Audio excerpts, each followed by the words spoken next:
Hello అండి, నమస్తే. అందరు బాగున్నారా? కథాకమనీయం ఛానల్కి స్వాగతం. నేను మీ శైలజ. మనం యండమూరి వీరేంద్రనాథ్ గారు రచించిన అతడు ఆమె ప్రియుడు నవల చదువుకుంటున్నాం కదా. 5వ భాగంలో ఏం జరిగిందో చూద్దాం. నిజమా అంది సిరిచందన అతని వైపు సంభ్రమంగా చూస్తూ. అవును, చలమయ్య చెప్పాడు. అంతలోనే ఆమె మొహంలో నిస్పృహ కనపడింది. నేను నమ్మలేను. పెద్ద పెద్ద డాక్టర్లు చేయలేనిది ఈ కోయవాళ్ళు మంత్రగాళ్ళు ఏం చేయగలరు అంది తల విదిలిస్తూ. ప్రయత్నించడంలో తప్పు లేదుగా. ఒక్కోసారి ఇంగ్లీష్ మందులతో నయం కాని రోగాల్ని కూడా మూలికల వైద్యంతో నయం చేసిన ఉదాహరణలున్నాయి. అవును, నువ్వు చెప్పింది కరెక్టే, ప్రయత్నిద్దాం అంది సిరిచందన. ఈ విషయం తెలిసి అందరికన్నా ఎక్కువ సంతోషించింది రవితేజ. అతను చాలా ఎగ్జైటింగ్గా ఉన్నాడు. రేపే వెళదాం అన్నాడు. సిరిచందనకి అతని ఉత్సాహం అర్థమైంది. మామూలు పరిస్థితుల్లో కన్నా ఈ దురదృష్టకరమైన స్థితిలో ఉన్న వాళ్ళకే ఆ బాధ అర్థమవుతుంది. ఏ చిన్న ఆసరా దొరికినా దాన్నే పట్టుకోవాలని చూస్తూ ఉంటారు. ఏ పుట్టలో ఏ పాముందో అని కనిపించిన దేవుళ్ళకి బాబాలకి మొక్కుతూ ఉంటారు. రవితేజ ఒక పెద్ద IPS ఆఫీసర్ అయినా కూడా ఇటువంటి మానసిక స్థితికి అతీతుడేమీ కాదు. అందుకే ఆ కోయతర దగ్గరికి మరుసటి రోజే వెళదామని తొందరపెట్టాడు. మహి, కారు రెడీయా? భర్త చేయి పట్టుకుని నడిపించుకుంటూ వస్తూ అడిగింది సిరి. రెడీ మేడం అన్నాడు కారు దగ్గరున్న మహర్షి. ఆ రోజు సిరిచందన చాలా హుషారుగా ఉంది. ఏమిటి, ఇంతకు ముందు వరకు సిరి అని పిలిచి ఇప్పుడు మేడం అంటున్నావు అని చిరుకోపంతో ప్రశ్నించింది. సారీ మేడం అనబోయి ఆగి, సారీ, ఏదో ఆలోచనలో ఉండి అలా అనుకుంటాను. అయినా నేను మీ కేర్ టేకర్ని కదా, అలా అనడంలో తప్పేముంది అన్నాడు నవ్వుతూ. భర్తని కారులో కూర్చోబెట్టాక తను కూర్చుంటూ, అదుగో అలాంటి మాటలు మరోసారి నా దగ్గర అన్నావంటే ఊరుకోను తర్జని చూపిస్తూ బెదిరిస్తున్నట్లుగా అంది. మహర్షి చిన్నగా నవ్వి అలాగే అంటూ కారు స్టార్ట్ చేశాడు. రవితేజ్ అప్పటి వరకు మౌనంగానే ఉన్నాడు. మహర్షిని కలిసినప్పటి నుంచి అతన్ని ఒకే ఒక ప్రశ్న తొలిచివేస్తుంది. అంత చదువుకున్న మహర్షి ఇంత చిన్న జీతానికి తమ దగ్గర ఎందుకు చేరాడు? సిరిచందన, మహర్షి క్లాస్మేట్స్ కావటం కేవలం యాదృచ్ఛికమా? తన భార్యను అతను సిరి అని పిలిచేంత చనువుందా? అతని పోలీసు ఆలోచనకి 1,00,000 సందేహాలు కలుగుతున్నాయి.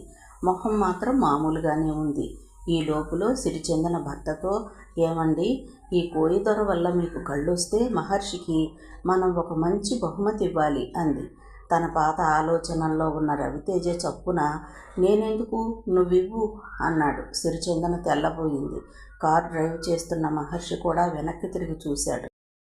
అప్పటికీ రవితేజకి తను మాట్లాడింది అర్థమై దాన్ని కవర్ చేసుకుంటూ, అవును మరి, నా కళ్ళొస్తే నాకన్నా ఎక్కువ సంతోషించేదానివి నువ్వే అని నేను అనుకుంటున్నాను. అందులో ఏమన్నా తప్పుందా అని అడిగాడు నవ్వుతూ. సిరిచంద్ర మాత్రం నవ్వేసింది. మహర్షి మాత్రం ముఖంలో తన ఆలోచనలు ప్రతిఫలించకుండా జాగ్రత్త పడుతూ డ్రైవ్ చేసాగాడు. సిరిచందనలో ఆతృత క్షణానికి పెరిగిపోతోంది. మహర్షి ఆ విషయం చెప్పినప్పటి నుండి ఆమెకు చాలా టెన్షన్గా ఉంది.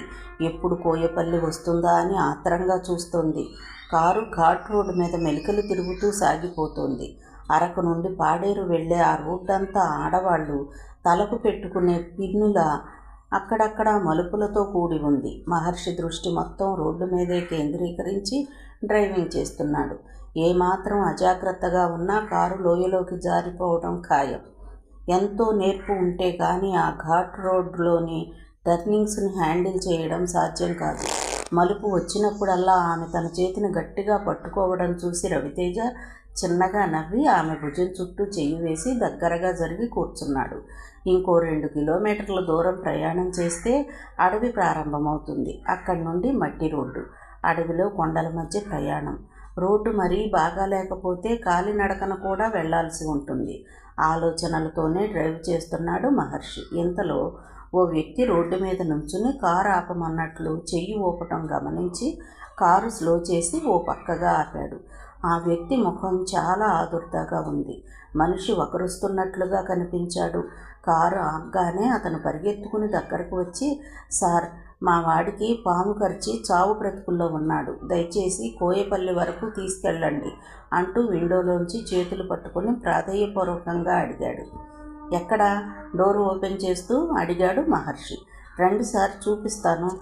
ఈ తుప్పల్లో పడి ఉన్నాడు అన్నాడు అతను. మహర్షి వెనక్కి తిరిగి కారులోకి వంగి చూస్తూ నేను ఇప్పుడే వస్తాను అన్నాడు. ఆ సమయంలో రవితేజ సిరి భుజం మీద తల అంచి పడుకుని ఉన్నాడు. ఆ దృశ్యాన్ని చూడగానే మహర్షి వెంటనే తల తిప్పుకుని వెనుదిరిగాడు.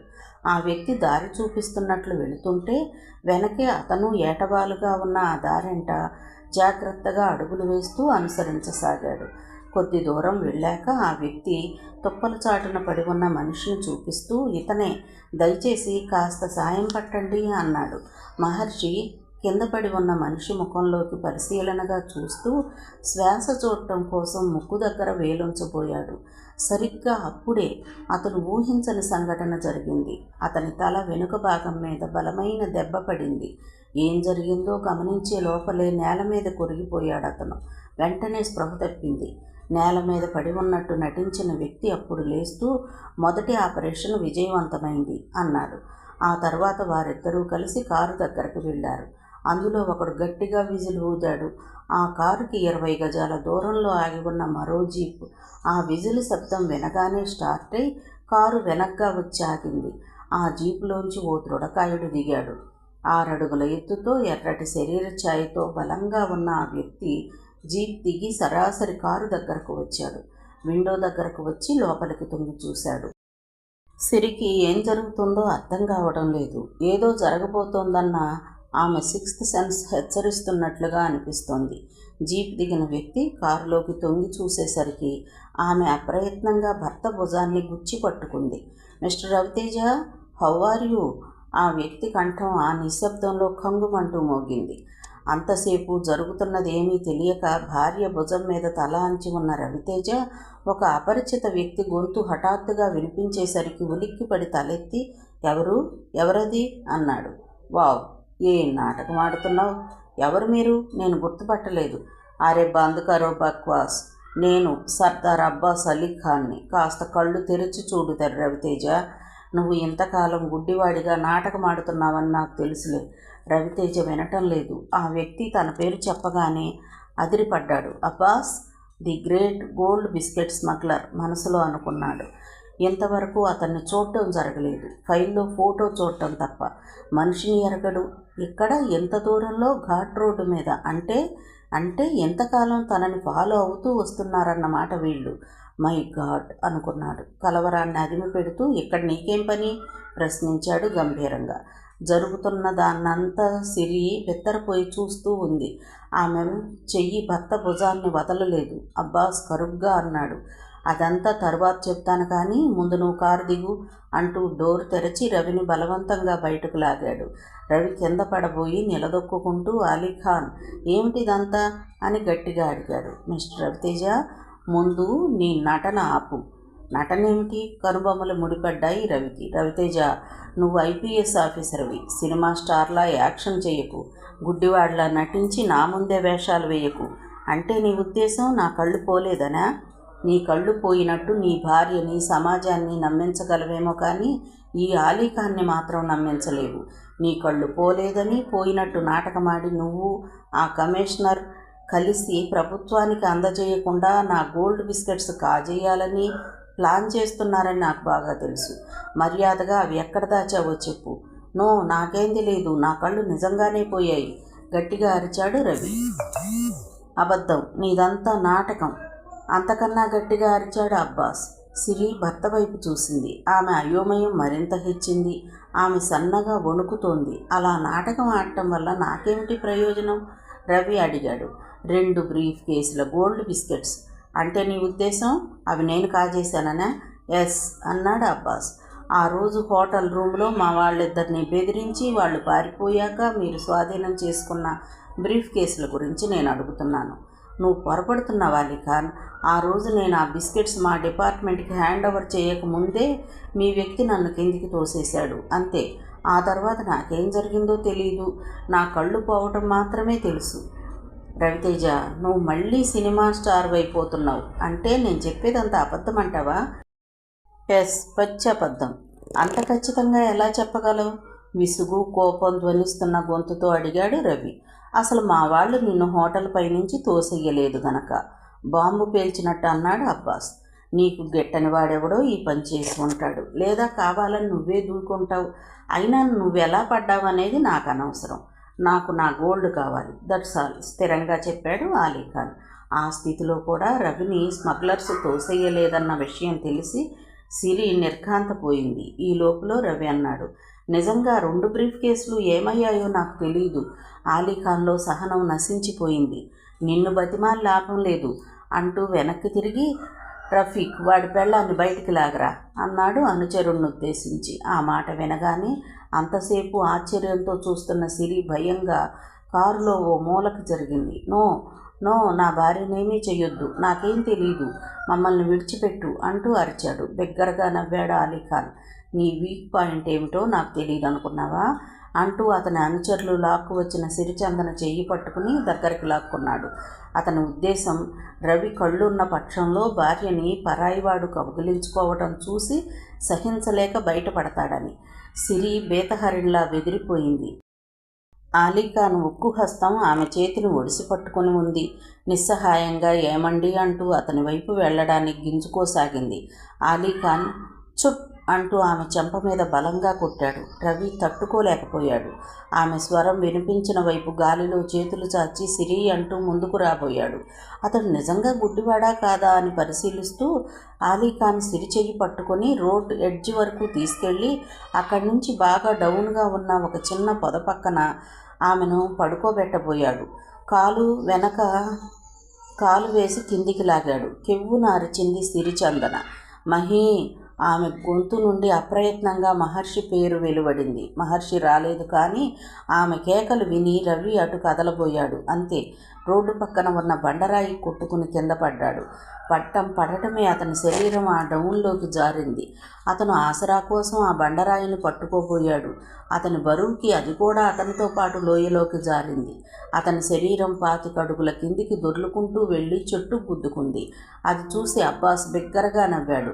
మహర్షి నిద్ర మెలకువ కాని స్థితిలో అప్పుడే స్పృహలోకి వస్తున్నాడు. అతని చెవులకు హెల్ప్ హెల్ప్ అన్న కేకలు లేలగా వినిపిస్తూ ఉంటే దాన్ని సిరికంఠంగా గుర్తించి స్ప్రింగులా పైకి లేచాడు.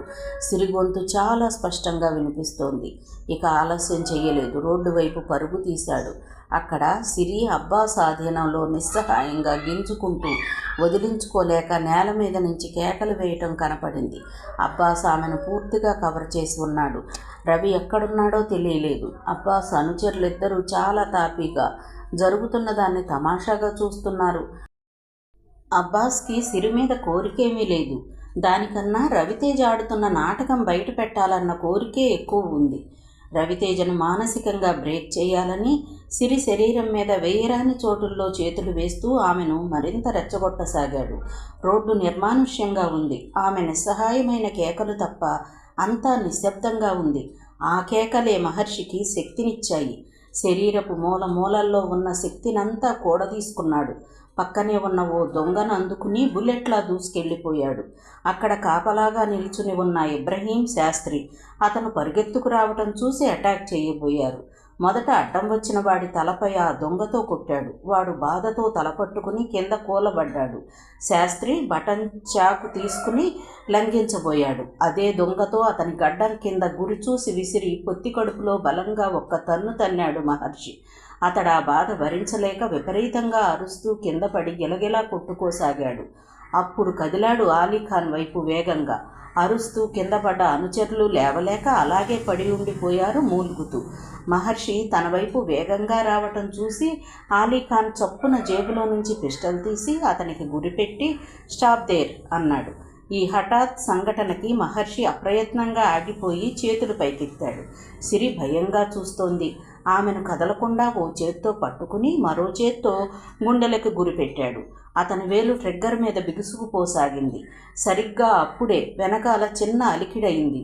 ఏం జరిగిందోనని అలీఖాన్ వెనక్కి తిరిగే లోపలే అతని తల మీద పెద్ద దెబ్బ పడింది. అంతే, అలీఖాన్ చేతిలో నుంచి పిస్టల్ జారిపోయింది. అతను నేల మీదికి ఒరిగిపోయాడు. ఆ క్షణమే అతని ప్రాణం పోయింది.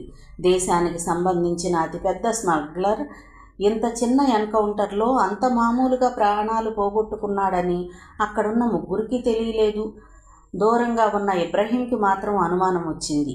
ఈ ఆకస్మిక సంఘటనకి శాస్త్రి కూడా బెదిరిపోయాడు. సిరిచందనకి ఇవేమీ తెలియవు.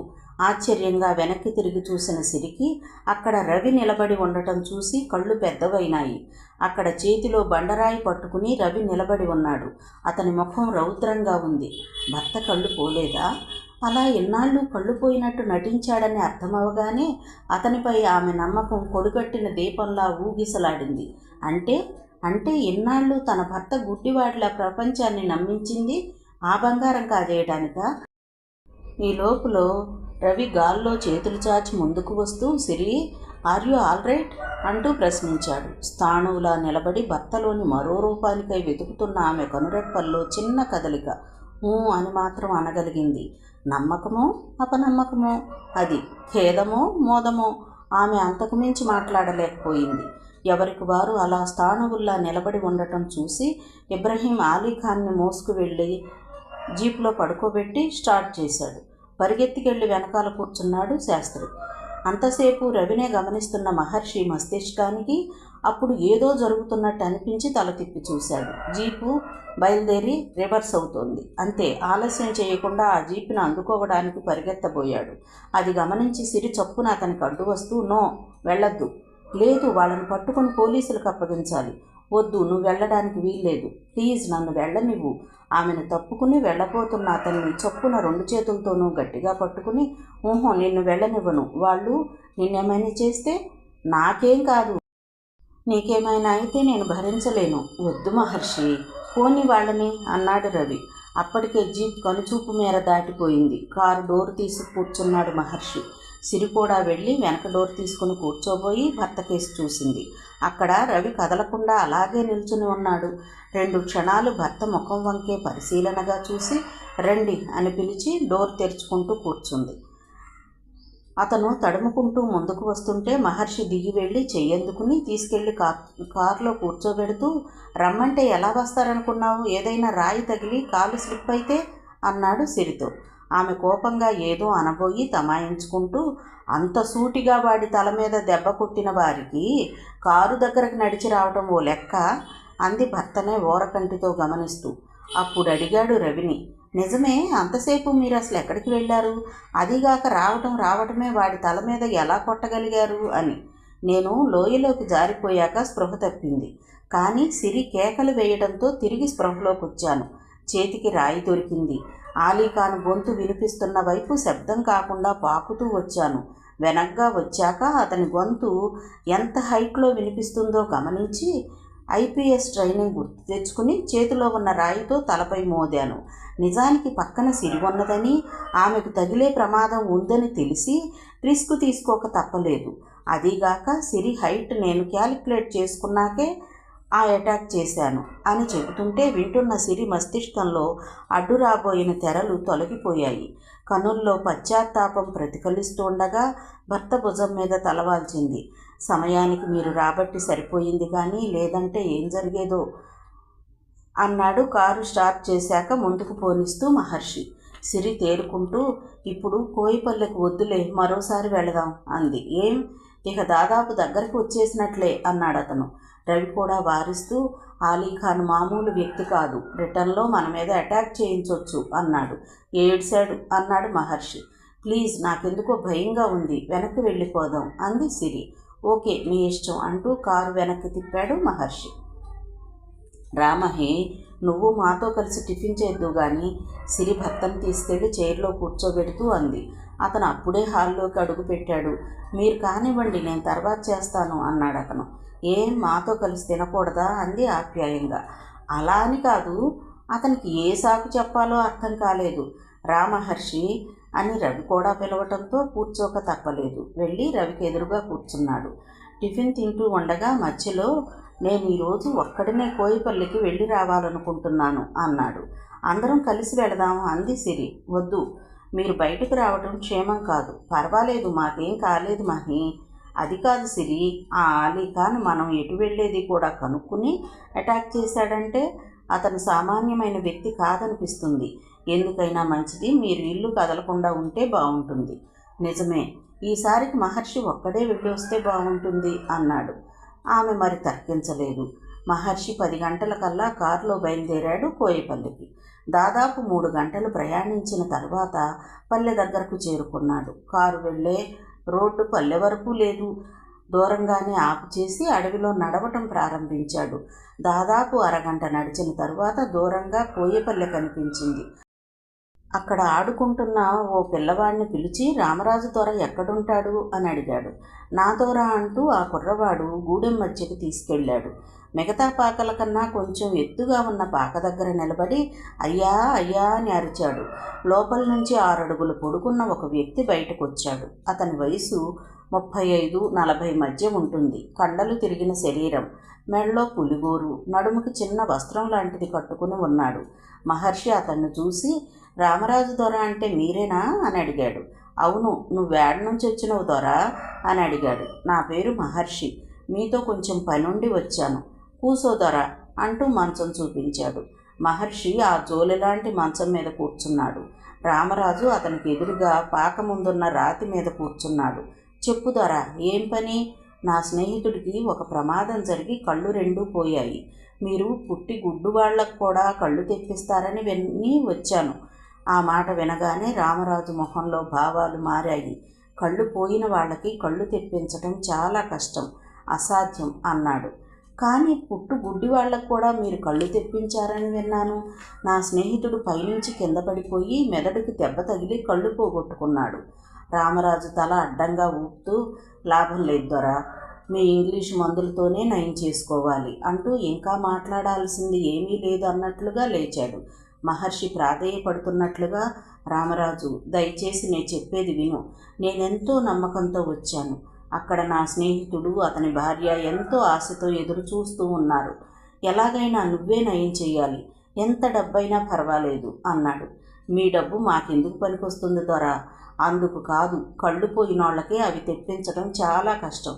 చాలా కష్టం అంటున్నావంటే అది సాధ్యం కాదనేగా మహర్షి అడిగాడు. ఈ తర్కానికి రామరాజు దొరికిపోయినట్లుగా చివ్వున తల ఎత్తాడు. అతని మొహంలో కొద్దిగా కోపం కూడా కనపడింది. అవును, అసాధ్యం కాదు, కానీ మాకేదీ అసాధ్యం కాదు.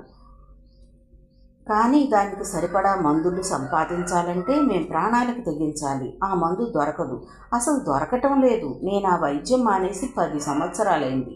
ఒకసారి ఇట్టాగే ఆ మందు కోసం బయలుదేరి నేను నా తమ్ముణ్ణి పోగొట్టుకున్నాను. లాభం లేదు దొరా, వెళ్ళండి. మహర్షి లేచి నిలబడి అతని చేతులు పట్టుకుని ప్రాధేయపడుతున్నట్టుగా, రామరాజు, నీకు కావాలంటే నా ప్రాణాలైనా ఇస్తాను. నీతో పాటు నేను కూడా వస్తాను. ఎలాగైనా ఆ మందు సంపాదిద్దాం అన్నాడు.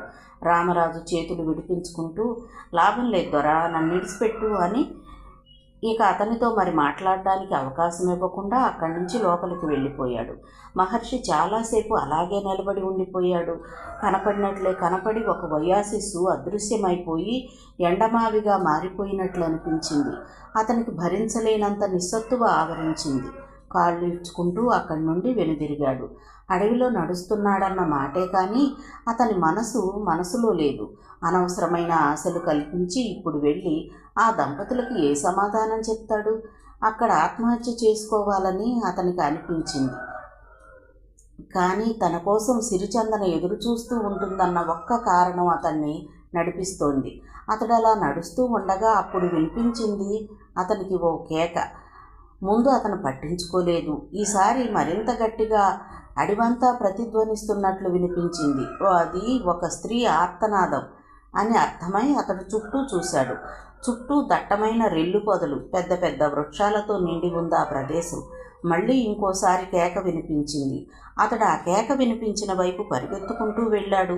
దూరం నుంచి ఒక ఆటవిక యువతి వేగంగా పరిగెత్తుకు రావటం కనిపించింది.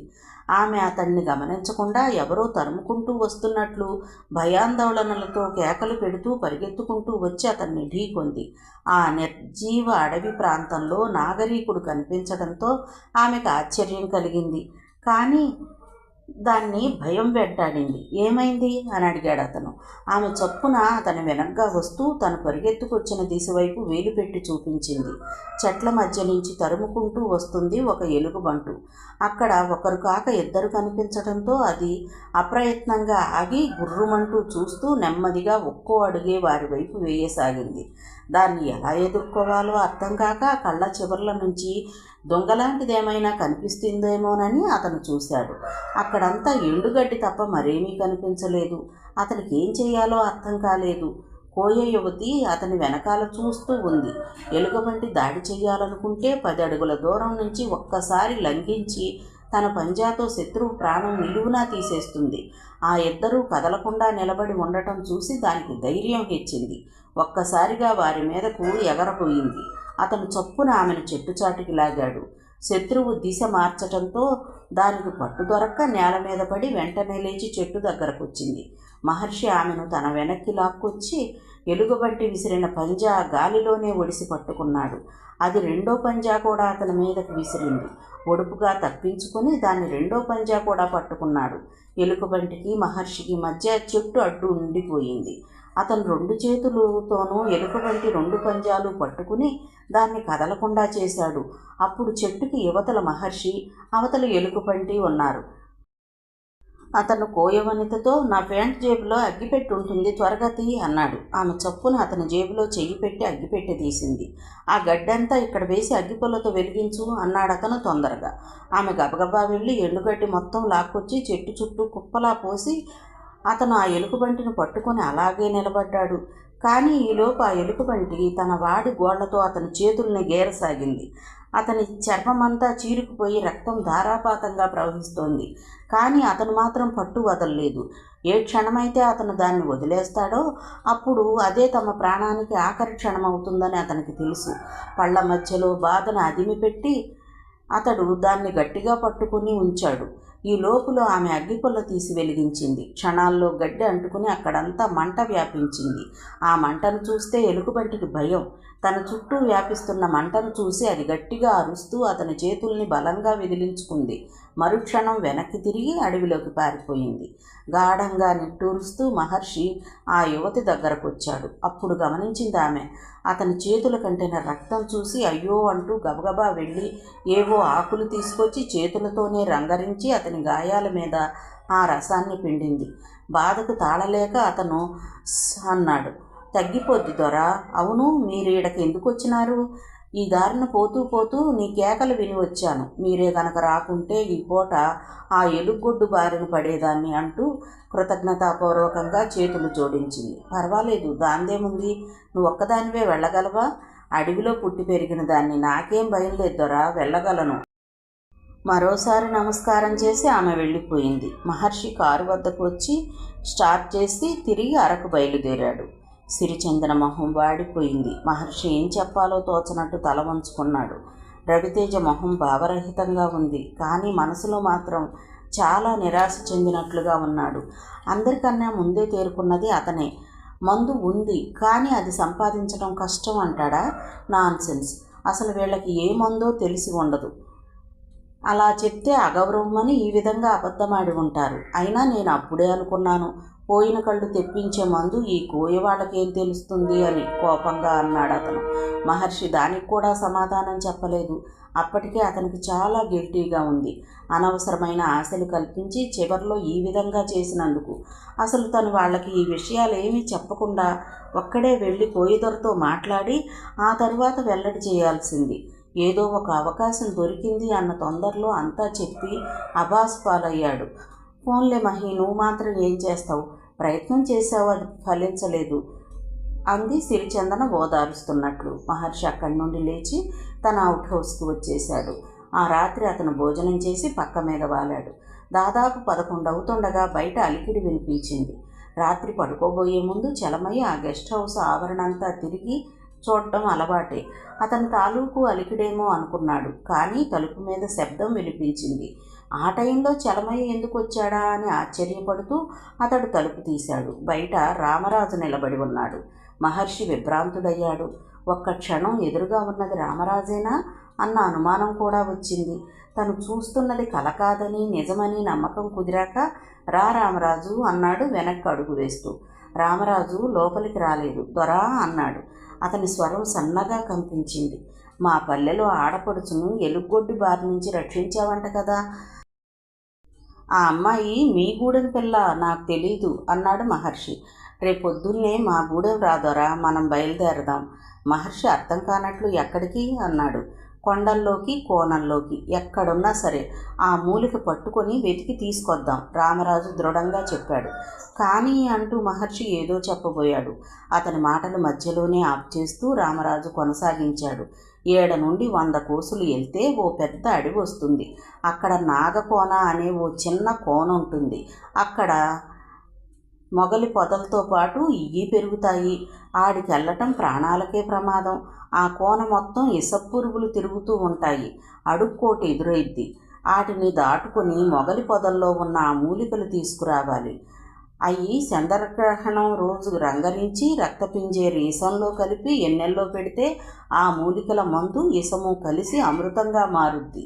దాన్ని ఆ మర్నాడు ఉదయం సూర్యోదయం కాగానే కంట్లో వెయ్యాల. అలాంటి చోటుకి వెళ్ళడం ప్రమాదమని కదా నువ్వు చెప్పింది. అవును దొరా, ప్రమాదమే. 10 సంవత్సరాల క్రితం నేను నా తమ్ముడితో వెళ్ళినప్పుడు మొట్టమొదటి అడుగులోనే మా తమ్ముడిని ఓ పురుగు కాటేసింది. ఆడికాడే నొరగలు కట్టుకొని చచ్చిపోయిండు. అట్లాంటి ప్రమాదంలో ఇంకా లోపలికి వెళ్ళి ఆ మూలికలు సంపాదించాలా, దాదాపు అసంభవం. అయినా సరే మనం వెళ్దాం దొరా. మహర్షి మాటలు ఉడిగినట్లు అలాగే నిలబడిపోయి ఉన్నాడు. అక్కడి వాతావరణం ఎలా ఉంటుందో తలుచుకుంటేనే అతని ఒళ్ళు గగురు పొడిచింది. కానీ అతని మౌనాన్ని రామరాజు మరోలా అర్థం చేసుకున్నాడు. అతని కంఠంలో ఆ రకమైన నిశ్చయం తొణికిసలాడుతూ ఉండగా అతను దృఢంగా అన్నాడు. అవును దొరా, నువ్వు మా పల్లెకి వచ్చి అడిగినప్పుడు నేను ఆ వైద్యం మానుకున్నాననే చెప్పాను.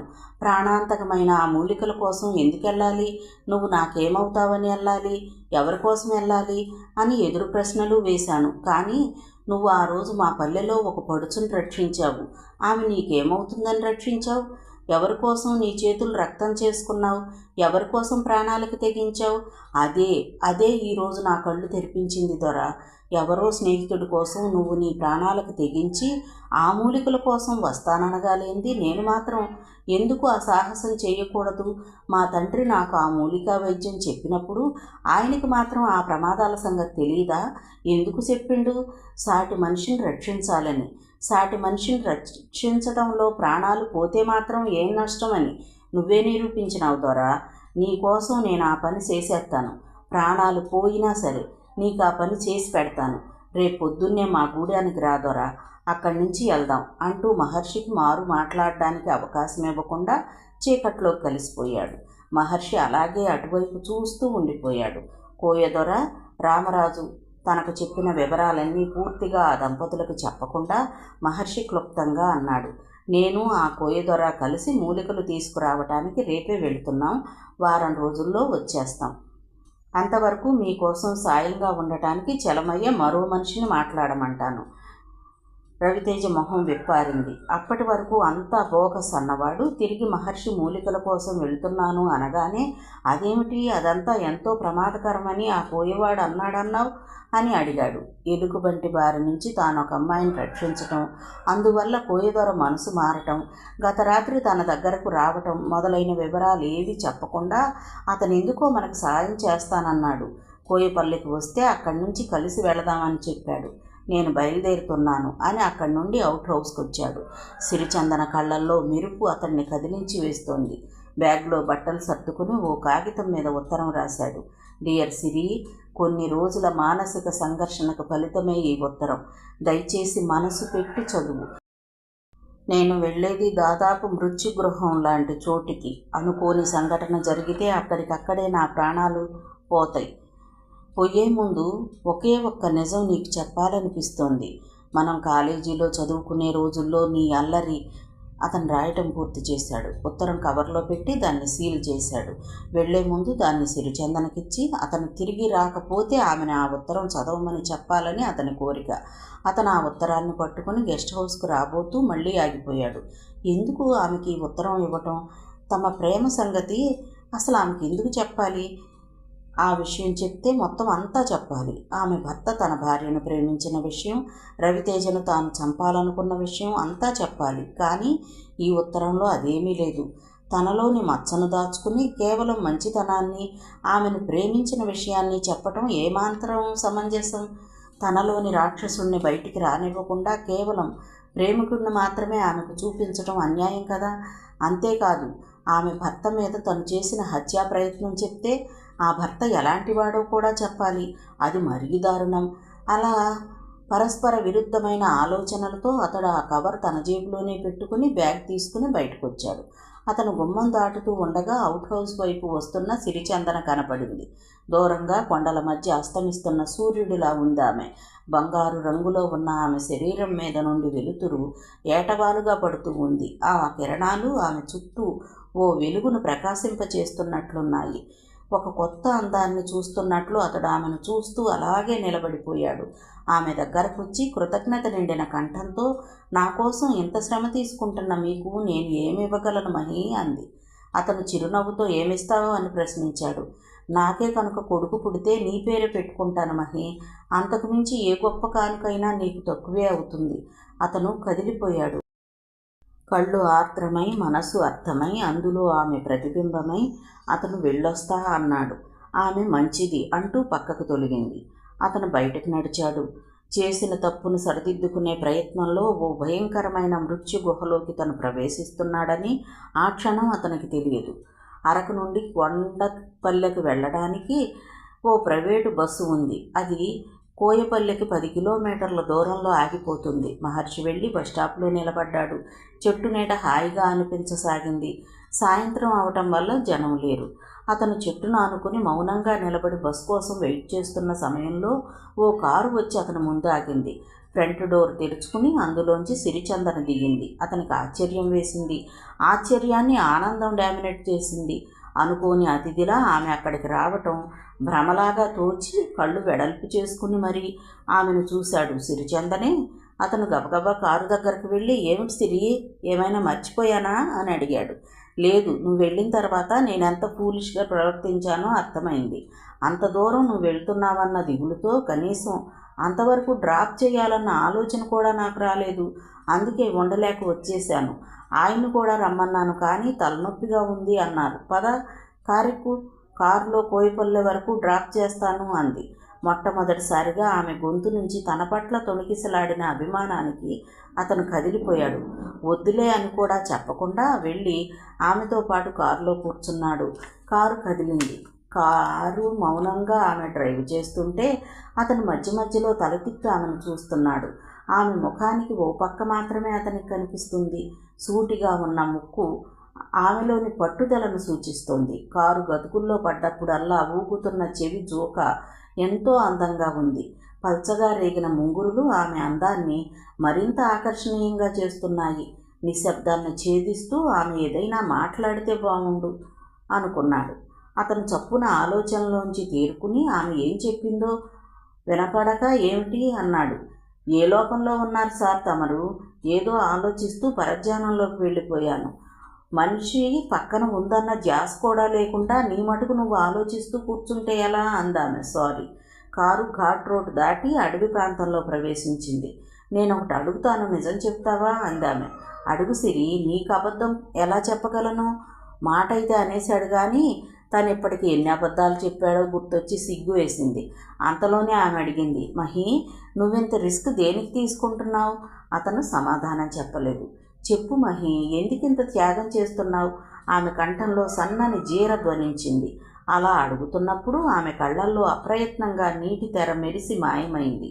ఇందులో త్యాగమే ఉంది సిరి. స్నేహితురాలు భర్తకు కళ్ళు తెప్పించాలనుకోవటం త్యాగం ఎలా అవుతుంది?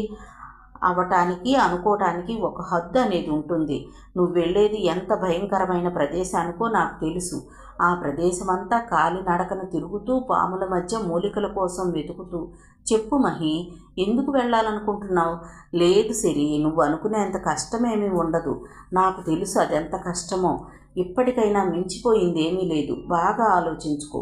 కోయ వాళ్ళకే ఎంత కావాలంటే అంత డబ్బిచ్చి వాళ్ళనే వెళ్ళమందాం. మహర్షి నవ్వడానికి ప్రయత్నించాడు. భలే దానివే, నన్ను ఒక పిరికివాడి కింద జమ కడుతున్నావా నువ్వు? అలాంటి దిగులేమి పెట్టుకోకు సిరి, నేను క్షేమంగా వెళ్ళి లాభంగా తిరిగి వస్తాను. ఏమో మహర్షి, నా మనసు కీడు శంకిస్తోంది. నా భర్తకు కళ్ళు వస్తాయేమో అన్న ఆశ ఒక మూల ఉన్నా, ఓ ప్రాణమిత్రుడు నా కోసం ఇంత కష్టపడటం కలచివేస్తోంది. ఒక్క విషయం చెప్పు, ఇదంతా నా మీద జాలితో చేయడం లేదు కదా?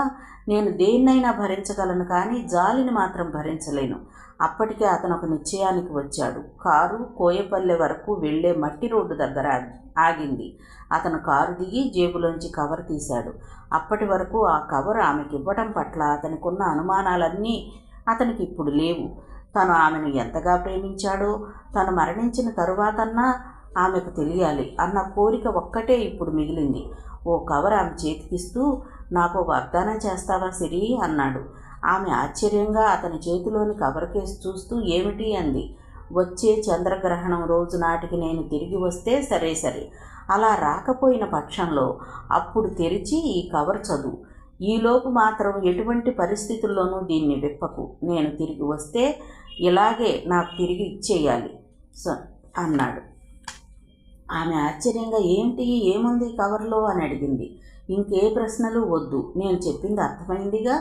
ఆమె కవర్ తీసుకుంటూ అలాగే, కానీ నువ్వు తిరిగి రావాలని నేను ఆ దేవుణ్ణి ప్రార్థిస్తున్నాను అంది. అతను ఆఖరిసారిగా ఆమెను చూసుకుంటున్నట్లు ఒక్కసారి కళ్ళారా ఆమెను చూసి వెనుదిరిగి మట్టిబాట గుండా నడుస్తూ అడవిలోకి కలిసిపోయాడు. అతను కనుమరుగు అయ్యే వరకు ఆమె అలాగే కూర్చుని ఆ తర్వాత కారు స్టార్ట్ చేసి వెనక్కి సాగిపోయింది. మిగతా కథ తరువాత భాగంలో చూద్దామండి. కథ విన్నందుకు ధన్యవాదాలు. ఈ నవల మీకు నచ్చితే ఒక లైక్ చేయండి, షేర్ చేయండి, నా ఛానల్ని సబ్స్క్రైబ్ చేసుకోండి, నన్ను సపోర్ట్ చేయండి. మీరిచ్చే ఒక్క లైక్ నాకు, నా ఛానల్కి ఎంతో సపోర్ట్ని ఇస్తుందండి. Thank you. ఉంటానండి.